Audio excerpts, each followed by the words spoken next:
There was once a king who ruled from the safety of his throne. He was a generous and kind king.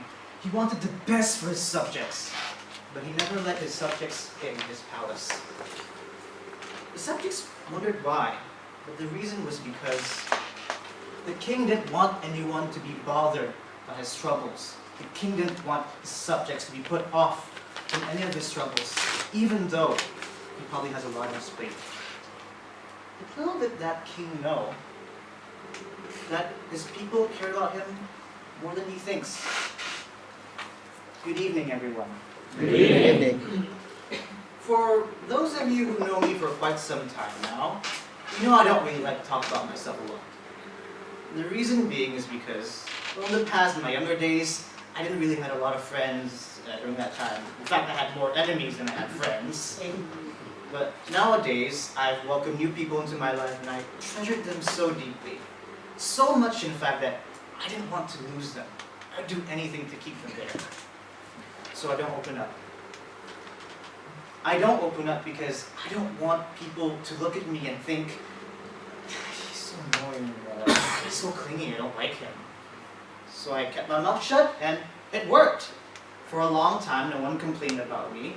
And no one really said anything bad. People enjoyed my company. Until something happened that made me shift my opinion.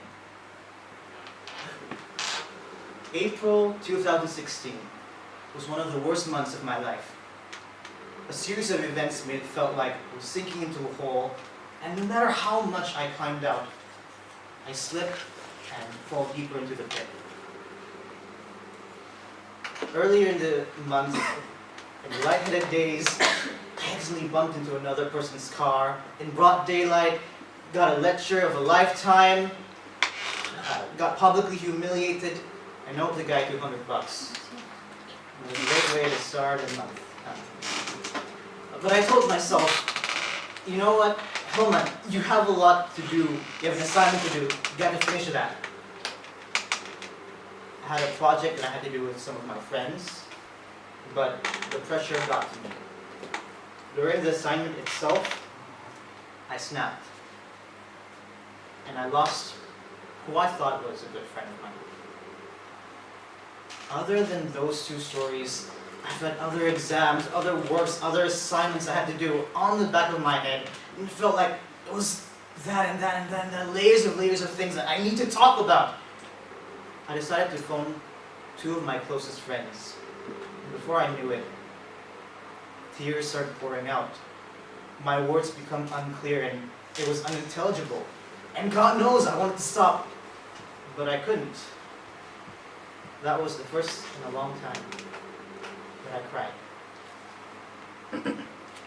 On 27th of April, later in the month, I decided to go to Otters to get my mind on things. After the meeting, when I got home, during the long drive back home, my thoughts started to get darker and darker, blacker and blacker. I thought to myself, why are all of this happening to me? What did I do to deserve all of this?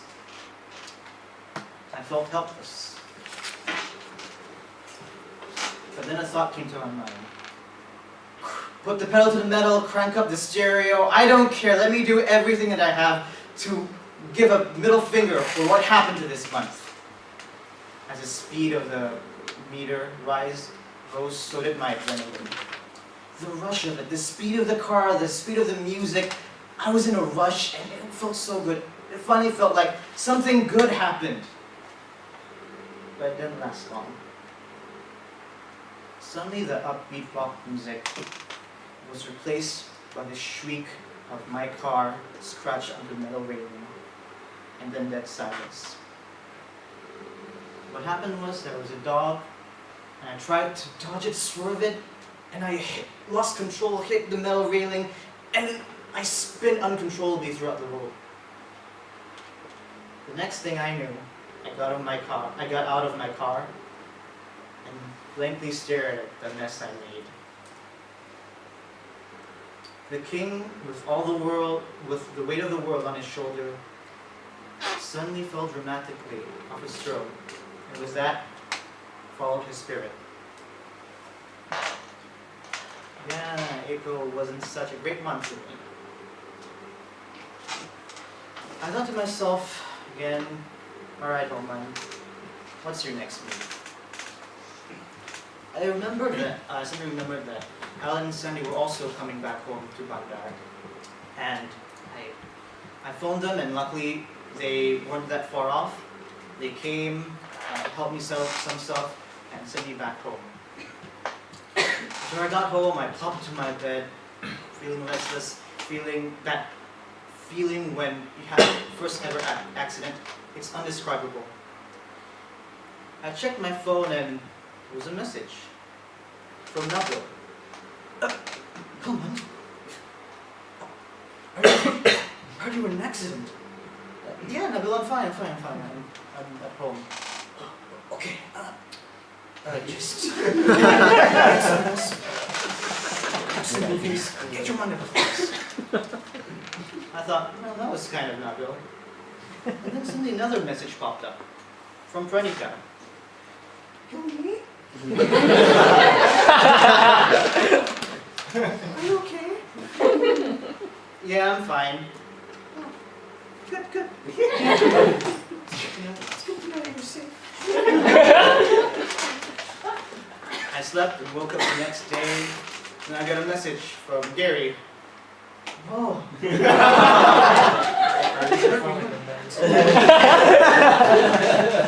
hope you're okay. There was also another message from Brendan, but I'm not confident I can do his voice. I came to the meetings, the next meetings normally, and when I got into the room, people started greeting me saying, expressing their worries. Are you fine? Are you okay? Is there anything wrong? I told them, yeah, I'm fine, don't worry about it.